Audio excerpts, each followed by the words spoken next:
د امریکا متحده ایالات په ستراتیژۍ کې هم جګړه نشته، بلکې کله چې د امریکا متحده ایالاتو اهداف یا د هغوی ټول دغه خوندي اوسیږي په منطقه کې، نو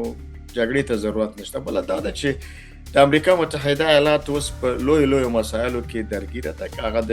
منځني ختیځ موضوع لا تر اوسه پورې پای ټکی نه دی موندلی. بیا د منځني ختیځ جګړه خو د غزې او د اسرائیلو نه اوس راوغځېدله تقریبا ټول عربي او یا خلیجي هیوادونو ته ده. بیا د هغې نه وروسته د ایران جګړه ده، د هغې نه مخکې د اوکراین جګړه، او دا هغه څه دي چې دا ټولې دوسیې تقریبا په ډېره غوڅو خبرو باندې تقریبا یا د بندو دروازو شاته د چین سره تقریبا مطرح کړی شو. نو د جګړې لپاره که حتی افغانان د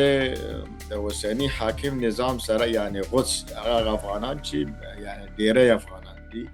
هغوی هم جګړه نه غواړي، یعنی جګړه په افغانستان کې د حل لاره نه بولي،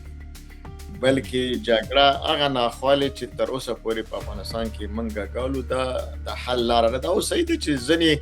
مخالفین دي، دلته یو فرق باید سړی وکړي، یو د اوسني حاکم نظام خلک مختلفین دي، یعنی د ورسره اختلاف لري، سیاسي لري اختلاف، ورسره فکریم لري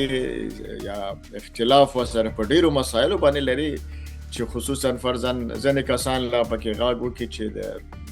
ټول شموله حکومت مسله مطرح کوي، اگر که دا اصطلاح سره په سیاسي ادبیاتو کې لیدل کېږي، نه په دې منطقه کې شته دی، نه چېرته، بلکې یوه کورنۍ ده، یو اشخاص دي، دلته ټول هم دغسې حالات دي.